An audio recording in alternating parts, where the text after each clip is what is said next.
again. So let's get metaphysical. Been wanting to do this series for a little while, and I haven't quite been known where to start exactly. Also, I'm not sure if my sound source is coming from my headphones or from my snowball. Hopefully it's coming from my snowball. Fingers crossed. But if not, then it's coming from my headphones, which is adequate but not fantastic. Recording to you from my beautiful, lovely bedroom, so I have at least a somewhat interesting backdrop. And I don't have the greatest battery life. I'm going to turn my screen brightness down a little bit just to extend it.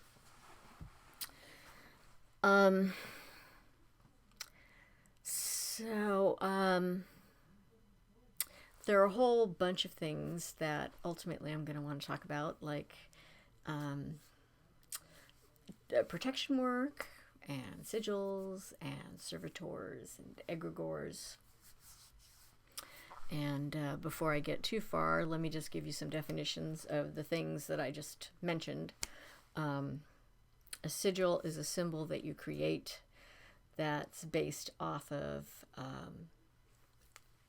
a phrase. It can be a word, but usually it's a phrase. And you do a reduction of that phrase in a specific way, word or phrase in a specific way.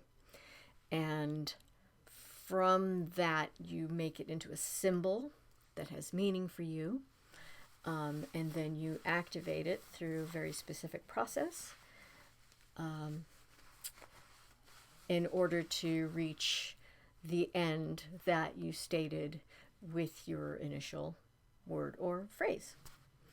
And in doing so, what you do is the purpose of doing that kind of working is you're creating a spell, and in doing the working in that way, you release your desire or want of outcome. It's a really great way to detach yourself from it. Some people will then burn it, and then the smoke goes into the ether. Some people will bury it, or take the ash from the burning and bury it at the crossroads, or just let it blow out into the wind or whatever. It becomes it becomes an abstract concept that you no longer interfere with by having a desire for an outcome, because a desire for an outcome can end up fucking up your spell. So, yeah. Oh, wow, you can see. Oh, opposite. I'm in opposite land. You can see I still got my chemo port there. One of these days you're going to take it out. Yeah. So the sigils become servitors when you don't destroy them in that way, but instead you take that abstraction and do a different kind of activation to it. It's kind of a meatier, more heavy-duty process in activating it. And instead of making it like an... Excuse me, my nose itches a little bit. I think we've got some dusting to do in here. My brother's a loud phone talker. I can hear him. I hope you can't hear him. It's a Seinfeld reference. I'm not going to go into the process, but you, instead of strictly an abstraction, you make it into more of the drawing or whatever. You make it into more of something that kind of looks like a creature or a being. And then you activate it in a different way, and you put an intention into it that this being now has life and it's going to behave for you in a particular way in order to achieve that goal for you. And you give it life and set it out into the world. And then you occasionally sort of give it more attention. You kind of feed it. And there are a variety of ways in which you might do that depending on how you activated it to begin with. Sometimes you feed it by showing it to other people, like, hey. Sometimes you do it by burning a candle, or it just kind of depends on how you did the working and how you work in general. So that's a servitor. Some of the most amazing servitor work has been done by someone I really admire and I follow on YouTube. His name's Tommy Kelly, and he made an entire deck of cards called The 40 Servants. He has a blog called Adventures in Woo Woo, and he's got the Tommy Kelly podcast that he also, I think he mirrors it onto his, I think his YouTube channel is Adventures in Woo Woo also. And he's a graphic designer. And so the cards themselves are beautiful, and each one he activated on Halloween night, spent all night activating all 40 of the servants, and they're just like ready to go. He was just freaking amazing. I use them all the time on my altar. Some of them got me through my cancer when I was using them in a very specific way. And you can also use them as divination cards. I mean, he's so kind and he's so humble. He's so humble. It's like he's amazing. I could also point you to Grant Morrison, who is a comic book writer and illustrator, who gives talks about his work. And in one of his talks, he says that he didn't realize that when he was drawing his comics, he was actually like creating servitors. And when he had that realization, it was like fucking mind blowing for him, and what he was putting out into the world. And that was when he realized that he was a chaos magician. And yeah, so he's pretty incredible too. But then if you're more into like ritual magic and you want to be a chaot, there are books like Liber Null that you can, if you're really into like ceremonial magic. I am not. I don't like all the trimmings. I'm like a down and dirty, get it done kind of gal. I borrow a lot from hoodoo. I make mojo hands. I do ritual baths and stuff like that sometimes. But I also just like will hop in the shower and go, right, okay, I'm now doing a ritual. Scrub, scrub, scrub, scrub, scrub, scrub, clean the chakras. It's that. To me, it's like I'm deciding this is what this is now. I'm not particular. I don't have ceremonial clothing or anything like that. I do have a bolin. I do have an athame. My athame was given to me by this back in 1986. The same dude that gave me my tote deck gave me an athame, and it was really just because I was living in my car for a couple of weeks, and we were dating, and he wanted to make sure I was safe, so he gave me this double-edged knife that was illegal at the time to have those kinds of knives, and he had etched in the metal handle of the knife with a Dremel the 3 sigils that are over the gates of hell. So supposedly if I stabbed somebody with it, it would send them straight to hell. And I was like, okay, I'm down with that. And at that point in time, I was really just into astrology and tarot. I didn't,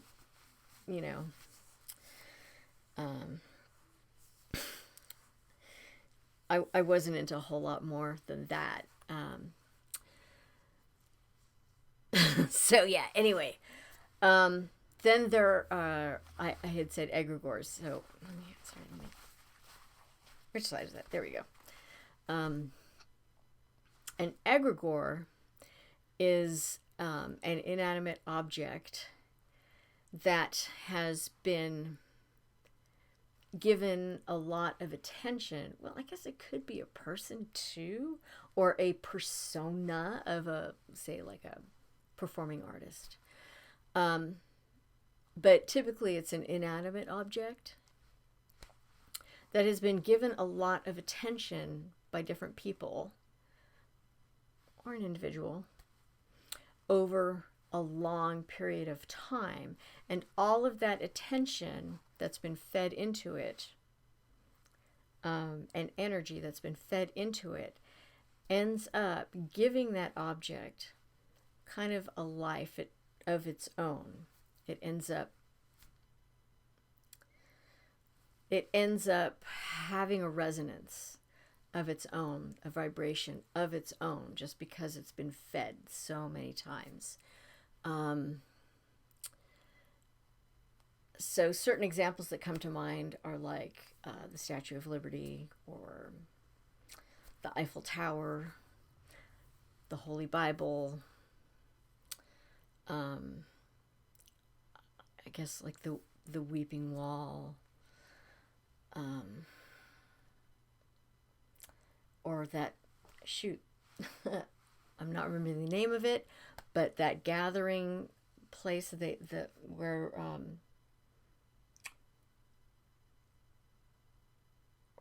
all the Muslims go each year, and then they like circle it and circle it and circle it and circle it.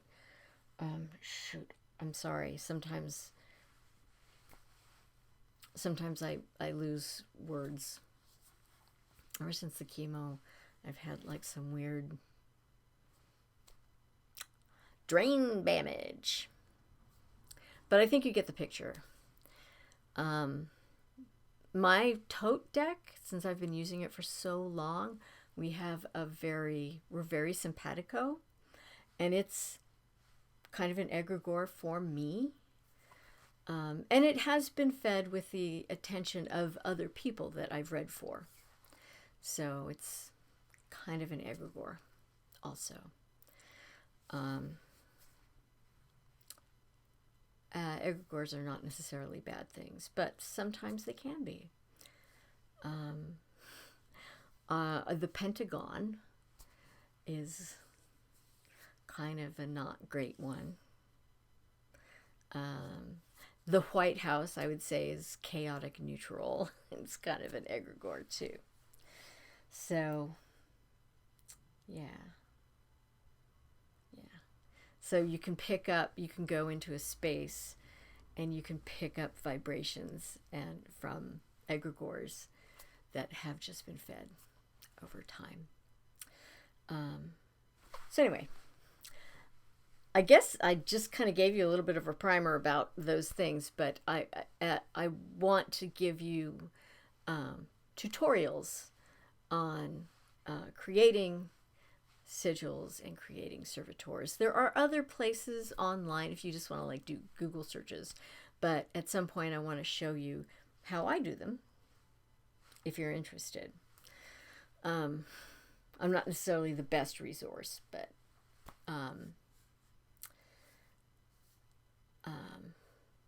if you're into, like, the lazy person's guide to doing these sorts of things, then I'm your gal. So, moving along, what this video is really going to be about is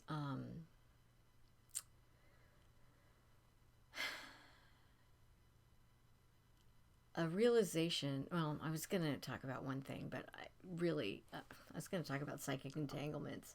Initially, that's what I had planned for this video, but I had a realization that coincides with something really cool that has recently come out. So I'm going to do that instead and leave the other things for a future video. And this, I'm going to just have to like jump into it, and it might not make sense. So if you've got questions and stuff, definitely put them in the comments. We can have a conversation in the comments, or I can do another video to kind of try and extrapolate a bit more on it.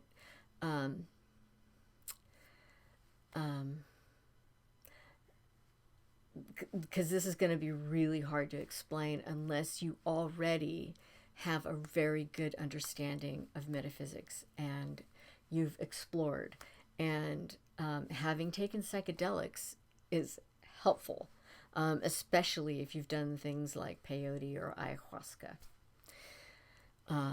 or even LSD, although that gets a little, it's not as spiritual. So here we go. The vision, the realization, if you will, that I had, and I was not on any psychedelics. I don't do them anymore.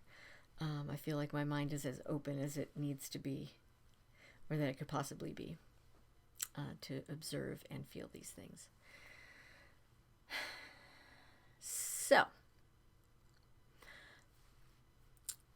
here is what life is.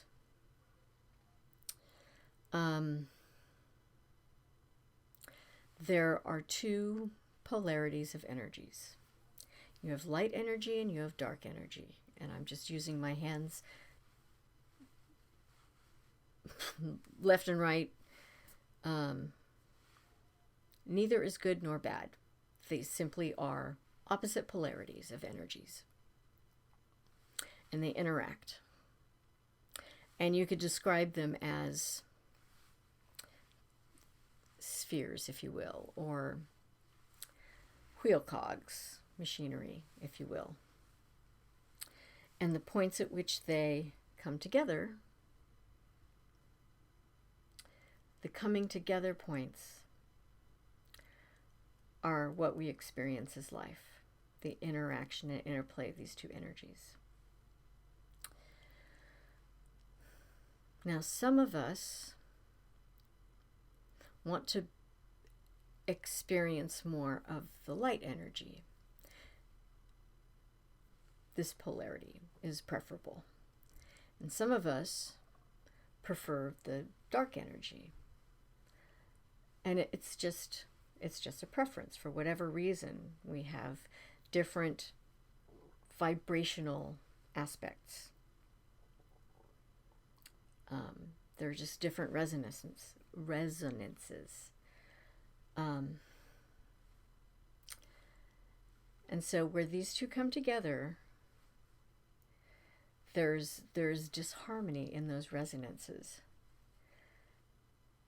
However, we cannot experience life without that interaction and interplay between the two. Without that, there is no earthly life as we know it. So sometimes it's very jarring, sometimes it's very jagged, sometimes it's aesthetically pleasing and comforting, and there are various modalities that one can apply to make it more jarring or make it more soft and aesthetically pleasing, depending on what is preferred by the being. Sometimes a being gets stuck in that jarringness and doesn't understand what they need to do to free that up, if that is their inclination. Sometimes a being enjoys that stuckness and is next to a being that wants it to be more pleasing. And so there's an interplay there too, where the stuckness and the softness and they're next to each other, and the beings interact in a way that's unpleasant to each other. And that's all it is. That's all it is. There is no why to it. There's no observable why. There is simply isness.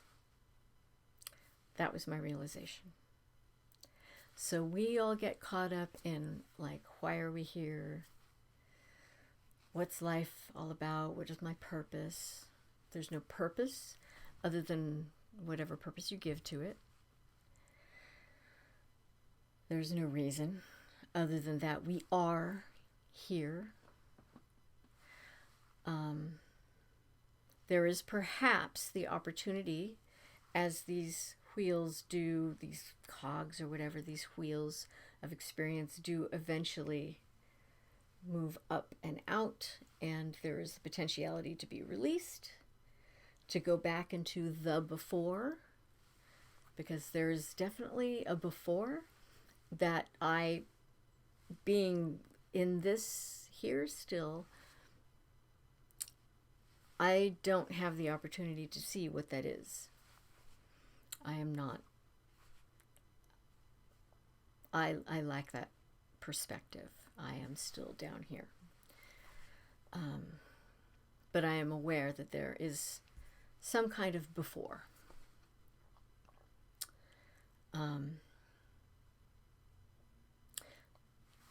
So that is the extent of my realization. I tried to describe it to my daughter, and she was like, yeah, okay, I can kind of see that. She was also playing Animal Crossing on her Switch. So she was just like, oh, yeah, okay, whatever, Mom. She's not super spiritual, but she is getting into astrology and reading tarot, which is pretty cool. And she's got like an altar, and she's getting into crystals and stuff like that. So hopefully she'll follow the path that I and my brother have followed. And actually my mom too, even though my mom grew up super, super Catholic. It was old school Catholicism. There's a lot of mysticism in that brand of Catholicism. So my mom is actually super spiritual and really open to stuff. She had me do like an extensive tarot reading for her the other day, which was really cool. And it was really positive reading too. So yeah, that was awesome. So the reason that it was neat that I had that like awareness is that the very next day, I saw a TikTok on, oh, and you should follow me on TikTok. My handle is Orion.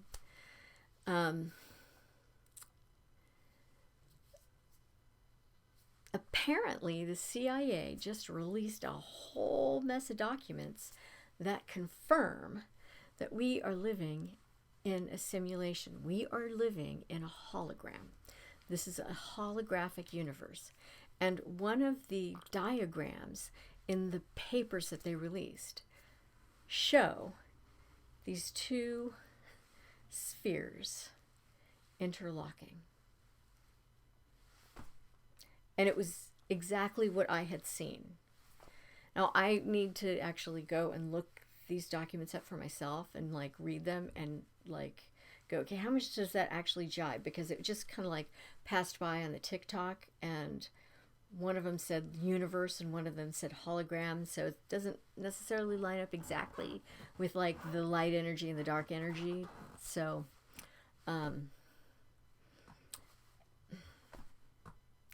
sometimes my clairsentience doesn't, sometimes my analysis of what I see doesn't line up exactly with what is out there. But I trust what it is that I see.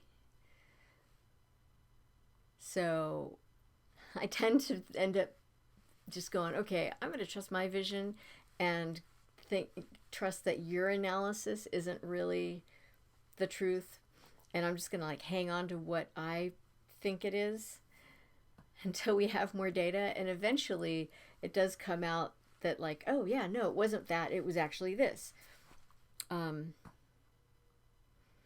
Yeah, because the whole like scientific method, and that whole like having to prove things and prove them and prove them and prove them over again is so flawed. And I guess it's necessary because reality is agreement, and we have to get like as many people on board as possible in order to trust what's true. But it's like So fucking arrogant sounding, I know. I'm hearing myself and I'm just like, fuck. But this is what happens time and again. And I wish I could come up with other examples off the top of my head so that you would know. And fuck, I can't right now. But I will think long and hard on it so that in my next video I can just go, okay, there was this one and there was this one and there's this one. I can't right now, but I do end up being right. I do fucking end up being right. So I usually just sit back and just kind of go, they just don't know yet. I saw it, they just don't know yet. But except for when I see people, like if I do like a remote viewing kind of a thing, sometimes I see the people and like the space won't be quite right. The furniture layout will be different, or like I'll see somebody as blonde, but they're actually like a redhead. Shit like that. I don't always get right. I don't always interpret that right. And that's weird to me. But as far as like situations and the way things work, I do get that right. So, I mean, I'm saying that just to go, okay, I'm aware that I'm not perfect, and I'm aware that sometimes, well, whatever. I don't know what I'm going on and on about that right now. And I'm almost at 30 minutes. So if you're still listening, if you're still watching, thank you so much. I'm going to say all the things now. So if this video helped you at all, or if you thought it was interesting, please do the thumbs up on me. It helps. Please thumbs up, like it, subscribe. Watch my other videos. I've got music, I've got ASMR videos, bedtime stories, and I do them on black screen so that, you just drift off to sleep. There's nothing there keeping your eyes glued to the screen. So I think that's a big mistake. And have a very, very blessed day, and tell me what other kinds of videos you would like to see me make. Because I'm doing this for you. So with that, go in peace, go in love, and I wish you all the blessings that life has to offer.